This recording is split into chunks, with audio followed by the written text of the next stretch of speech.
সালামু আলাইকুম রহমতুল্লাহ। প্রিয় দর্শক, তেল গ্যাস বিদ্যুৎ সংকট এটা উত্তরণের জন্য প্রিয় দর্শক 11 দলীয় জোটের নেতৃবৃন্দরা আজকে বিক্ষোভ মিছিল করেছে। প্রিয় দর্শক, সেখানে আমি যেমন ডক্টর শফিকুর রহমান সরাসরি নেতৃত্ব দিয়েছেন, সচিবালয় ঘেরাও করতে গিয়েছিলেন। আপনারা দেখেছেন সেখানে পুলিশ প্রশাসন কীভাবে বাধা দিয়েছে।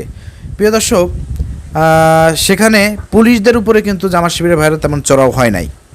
আমি যেমন ডক্টর শফিকুর রহমান তিনি সবাইকে শান্ত করেছিলেন।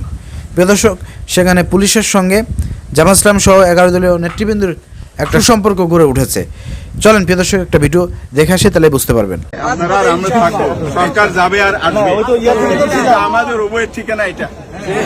এই ছোট ভাই এদিকে আসো, তুমি মন খারাপ করছো কার জন্য?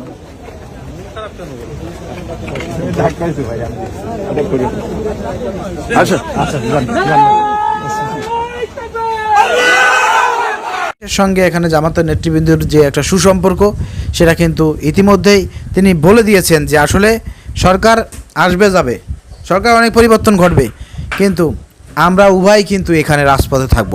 তার মানে রাজপথে পুলিশও থাকবে, আর ন্যায্য অধিকার আদায় জামাত ইসলাম সবসময় রাজপথে থাকবে ইনশাল্লাহ। এই জন্য তিনি এই কথাটি বলেছেন। এতে কিন্তু পুলিশের সঙ্গে জামাত ইসলামের নেতৃবৃন্দ সহ একটা সুসম্পর্ক গড়ে উঠেছে।